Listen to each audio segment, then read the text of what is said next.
बिस्मिल्लाहिर्रहमानिर्रहीम। अस्सलाम वालेकुम। Welcome to my channel. अगर आप मेरे चैनल पर नए हैं तो पहले मेरे चैनल को लाइक और सब्सक्राइब कर लें ताकि मेरी हर नई आने वाली वीडियो का नोटिफिकेशन आपको मिलता रहे। आज हम बनाने जा रहे हैं मगज़। तो ये मैंने ऑयल लिया है, ऑयल गर्म हो गया है हमारा। इसमें मैं 1 चम्मच मेथी दाना डाल रही हूँ। अब मैं इसमें शामिल करूँगी 1 टेबल स्पून लहसुन का पेस्ट और इसको हम फ्राई करेंगे 1 मिनट तक। और फिर इसके बाद हम इसमें अदरक शामिल करेंगे। तो लहसुन हमारा फ्राई हो रहा है। जैसे ही ये फ्राई होगा हल्का सा, तो हम इसमें अदरक का पेस्ट शामिल कर देंगे 2 टेबल स्पून। तो ये 2 टेबल स्पून मैं इसमें अदरक का पेस्ट शामिल कर रही हूँ। इसको हल्का सा फ्राई करेंगे और फिर इसके बाद हमने 2 मीडियम साइज़ प्याज ली थी और 1 अदद टमाटर लिया था बड़े साइज़ का, जिसको मैंने ग्राइंड कर लिया। अब हम इसमें वो शामिल करेंगे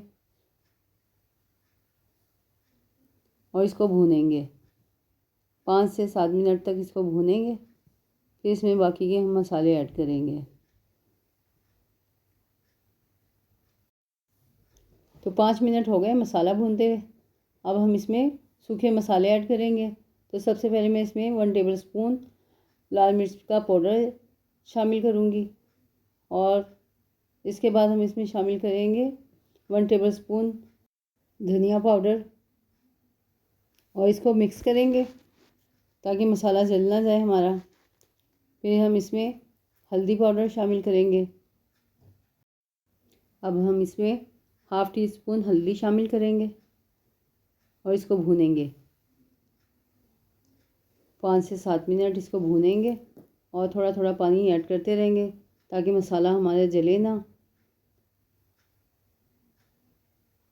थोड़ा सा हमने पानी डाल दिया है और मसाला अभी भूनेंगे हम इसको अच्छी तरह से। और इसी के साथ अगर आप मेरे चैनल पर नए हैं तो मेरे चैनल को लाइक और सब्सक्राइब ज़रूर कर लें। बेल आइकन को दबाना मत भूलें। मगज़ मैं पहले साफ़ कर चुकी हूँ और इसकी वीडियो भी मैं बना चुकी हूँ। अगर आपको मगज़ साफ़ करने का तरीका देखना हो तो उसका लिंक मैं डिस्क्रिप्शन में डाल दूँगी, वहाँ से आप देख लीजिएगा। तो मसाला हमारा भुनने वाला है। अब हम इसमें 1 टेबल स्पून नमक शामिल कर देंगे। तो ये 1 टेबल स्पून मैंने नमक शामिल कर दिया है। नमक पहले इसलिए शामिल नहीं किया था कि वो फिर मसाला से जल्दी भुनता नहीं है। अब हम इसमें 3 टेबल स्पून दही ऐड कर देंगे और इसको 1 से 2 मिनट हम भूनेंगे। मसाला अच्छा भुना हुआ होता है तो टेस्ट भी अच्छा आता है, इसलिए मसाला थोड़ा देर तक भुनता है तो सही रहता है। और जैसे जैसे मसाला भुनेगा वैसे वैसे ऑयल ऊपर आ जाएगा। जब वो ऑयल ऊपर आने लगे तो समझ जाएं कि मसाला भुन चुका है। तो जब तक हमारा मसाला भुन रहा है तब तक हम मगज़ के पीसेस काट के रख लेते हैं। तो मगज़ के सारे पीसेस हम ऐसे ही कर लेंगे और छोटा बड़ा साइज़ आप अपनी मर्ज़ी से रख सकते हैं।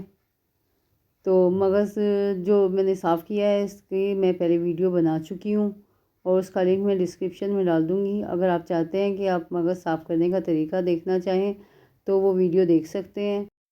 तो मसाला भी हमारा भुन चुका है। तो अब हम इसमें जो मैंने मगज़ के पीसेस किए हैं वो सब शामिल कर देंगे। आहिस्ता आहिस्ता रख देंगे सारे पीसेस इसी तरह 1 बाय 1। तो वीडियो फुल वॉच किया करें ताकि आपको पता चल सके कि मैंने कब कौन सा मसाला इसमें ऐड किया है, ताकि आपकी भी रेसिपी ऐसी ही बन सके जैसी मेरी तैयार होती है। अगर आप फुल वॉच नहीं करेंगे और कोई चीज़ मिस हो गई तो रेसिपी वैसी तैयार नहीं होगी जैसी मैं तैयार करती हूँ।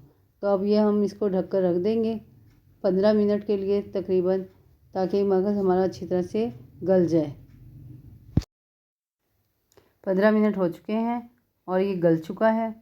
तो अब हम इसमें हरा धनिया, हरी मिर्चें और गरम मसाला शामिल करेंगे। तो ये हरा धनिया और हरी मिर्चें हमने शामिल कर दी हैं।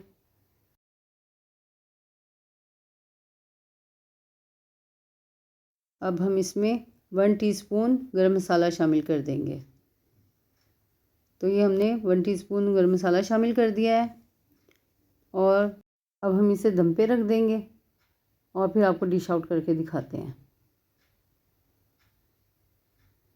तो ये मैंने डिश आउट कर दिया है। तो अब हम इसमें हरा धनिया शामिल कर देंगे गार्निश के लिए। मैंने हरे धनिया से गार्निश कर दिया है। तो उम्मीद है आपको मेरी वीडियोस पसंद आ रही होंगी। तो इनको लाइक और सब्सक्राइब करना मत भूलें और अपना ढेर सारा ख्याल रखें। अल्लाह हाफिज़।